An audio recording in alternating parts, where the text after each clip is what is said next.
I am living with my family. It's me, a 15-year-old girl, my twin brothers who are 17, and my parents. My dad cusses a lot, and so do my older brothers. But apparently the standards are different for me. My dad overheard me saying a couple cuss words when I was on the phone with my friends, and he got mad at me for my language. And for how trashy and unladylike it was. This wasn't the first time he called me, and only me, out for bad language. But it was the one that frustrated me the most because I could tell there was a double standard. I thought of calling him out on his language and hypocrisy, but then I had a different idea. I said that, yeah, it was a bad habit I was forming and didn't want to make a pattern, because if I got in the habit of cussing a lot, that wouldn't make me come off well when I start getting jobs or going to college. And as I was growing up, I wanted to learn how to speak respectfully and intelligently. But it was hard to keep from bad habits when I heard him and my brothers having potty mouth syndrome so often. They're setting an example whether they realize it or not. So I wanted to work on things for myself, but also together as a family. I suggested we make a swear tax where if anyone swears in front of anyone else who's participating, they give $1 to each person who heard them. I'd want that rule for myself because it would keep me accountable, and I'd really like it if the family joined me for it. So my dad said he'd join, and so would my mom. They got my brothers to be a part of it too. They didn't really have a choice. My parents decided to make it a rule. I know it's kinda petty, but I wanted to make the point that my dad and brothers swear a lot and I almost never do.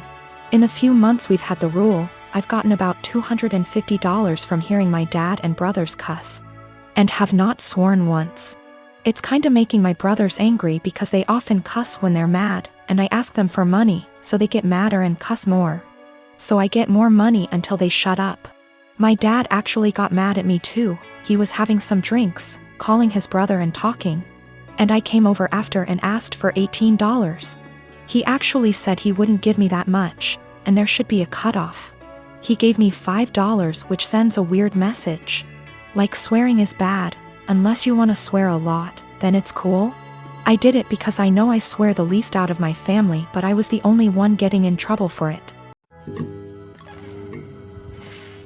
Me and my wife, Jessie, had our daughter 2 years ago. Jessie is a smoker. She doesn't smoke a lot, but she consumes 2/3 a day. She wanted to be the one who got pregnant, and I told her that she couldn't smoke at any point in the pregnancy, and only after our baby stopped breastfeeding, she could start consuming again. She agreed. I'm against smoking. I don't smoke, but it doesn't bother me that much other people smoke, and to my delight, Jessie was never a person who smelled like cigarettes despite being a smoker. The reason I'm against it's that my father died of lung cancer, and guess what? He smoked. When our daughter was born, I managed to stay at home for 1 year and 3 months because it hit the pandemic and home office. So we could both take care of it. Jessie also took advantage of the home office, same company, I'm in a higher position. When our company asked for employees to come back from the home office, we decided that we didn't want to put her in childcare yet, and we decided together that I would come back, and she would quit to stay at home all the time. Currently, we have a fair division of tasks at home. When I get home from work, I take care of our daughter so she can rest, and 2 days a week, part-time, I work at home so as not to overload. I know she stays overwhelmed, but I try to help. Recently, our daughter weaned, and Jessie came to talk to me that she wanted to finally start smoking again. I said that I wouldn't pay for them, but I pay for everything. I even proposed to rearrange my schedule in case she wanted to do some freelancer. She's also a designer. But I wouldn't give her the money. THR cigarettes are my limit. She was annoyed, saying that we agreed on her being SOM and that I would provide financially for the family, including her expenses, and I am going behind our agreed. I never paid back / would pay for a cigarette of hers, and she has known this for years. She's still mad at me, saying I'm using being the breadwinner to not let her smoke and forcing her to look for another way to earn money to buy something she wants. I don't know if I'm wrong, but cigarettes are a choice and a bad addiction. I don't feel comfortable paying for it. Given my family history, I always made it very clear that I would never pay for a cigarette. When we made the decision for her to be SOM, I told her I wouldn't feel right paying for her cigarette, and she reassured me that it was something I wouldn't have to worry about. She does freelance to make some purchases she wants. There are months when we are tighter and we can't do some shopping, so she does freelancing. It's rare, but it happens, and on those days, our daughter stays with me even if it's at my service.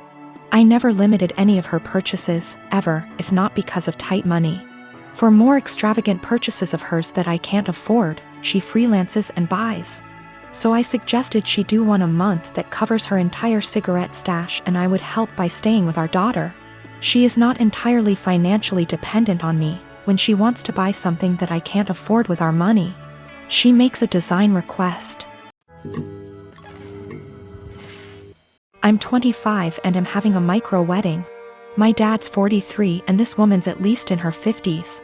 My dad and this woman have been together like 3 to 4 years at this point. I've never met her as they live on the opposite side of the country. I've had about 3 to 4 conversations with her over the phone and grow more annoyed every time. The first one was when I cut my mom off after a bad blow-up, going on and on about I'm young and I'll come around and she's my mom still, etc, etc, etc. The second was last summer. I was 8 months pregnant and my car was impounded BC of the insurance company. It was resolved. I called to let my dad know, not her, and she kept going in circles repeating that we need to get it cause it accrues fees. I had a minor snap then. I don't appreciate being talked to like I'm stupid and 15. I was telling him that BC of the insurance company our truck got towed and was in impound, and they were in the process of getting it out. She chimes in, he had me on speaker, and repeatedly said in a tizzy, get that car out. You need it, it's accrues fees, the longer it's there the more it is. Literally repeated the same sentences for 10 minutes, refusing to listen. When I told her it was being handled until I snapped and told her to stop it because it was being handled, and I knew perfectly well what impound is and does, and to stop talking to me like I'm 16 years old. Again, I was 8 months pregnant and was giving an update, not asking advice. I sent my dad an invite specifically addressed to only him, and his RSVP was pre-filled for only him. I've seen him all of 2 times in the last 10 years, and the only time he made an effort of contact was when I was pregnant. Well, now I'm getting married, in a week at this point. He never sent his RSVP card, so I texted him asking about him and his parents, and he said they're all coming. So I reiterated all 3? And he said 4, including this woman. I said his invite was addressed to him and pre-filled for 1. I haven't had a text since. Not only is it my wedding, but my FH and I are announcing our 2nd pregnancy as well, and I don't want someone who lacks boundaries there. Or someone, not from my IL family, that I haven't met / don't know. Yes, I did try talking to him this spring in person about her behavior. I told him I don't appreciate it when she talks to me like some stupid teenager who doesn't know what anything means. I don't call for advice, I call to give updates. I didn't need or appreciate the consistent repeating of information I had made clear I already knew. He told me she's just motherly, and I told him that's great for her. But I'm not her child, I'm not her friend, and I don't need another mother. I have 3 and didn't need another one. I'll be sending a message tomorrow asking if he's coming or not, and if he won't go without her, that's fine. Just don't come at all, and I'll send a Zoom link that ends promptly after the ceremony. It's my wedding and I just don't want her there. If he doesn't want to go without her, that's fine. I'll send a link to the stream for those who couldn't be there. My sister Amanda never met her bio mom. My dad raised her alone until she was barely 1. My dad and my mom got married in 1992. Amanda knew that my mom wasn't her bio mother. She started pressuring my dad for information on her mom when she was around 17. My dad always gave her vague answers and refused to talk about her bio mom, which put a strain on their relationship. Enters our uncle and revealed the family secret. Apparently, Amy's mom wanted an abortion. She was 19.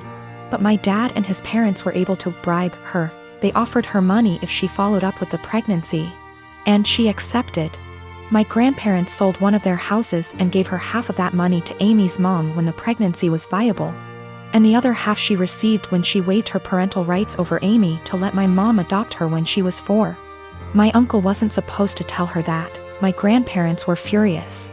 Amy stopped her crusade to meet her bio mom, and her relationship with my dad went back to normal. Amy never mentioned her bio mom again. Dad got her into therapy after that. A month ago, Amy found out that she was pregnant. The pregnancy was an accident. She switched birth controls. The problem being, Amy is about to start her surgical residency and her hours are insane. It is basically impossible to raise a baby while working in that rhythm, so she wanted an abortion. The problem is that Mark, her fiancé, 6 years together, wanted her to keep the baby. It caused a big fight. In a move to convince Amy to keep the baby, Mark told Dad about this. Until that point, no one in our family knew about this. Dad talked with her, and they got into an enormous fight. Amy got the abortion 10 days ago. Mark ended up breaking up with her. She is obviously really sad. My dad was acting like a jerk. He was pretending that Amy didn't exist. He didn't want to talk or see her. So on Christmas Day, we were exchanging gifts. When everyone had already finished giving each other gifts, Dad got up and gave Amy her present. He gave her an envelope in front of everyone and told her to open it. It was 3 pictures with something written on the back, a name, an address, and a phone number. Dad told her that he was tired of babying her, that this is a photo of her biomom and her 2 sons. That was her biomom address, and that he contacted her biomom and she is willing to speak with Amy. He gave her Amy's number. Dad thinks that they will have a great relationship since they are so similar. Amy broke down crying.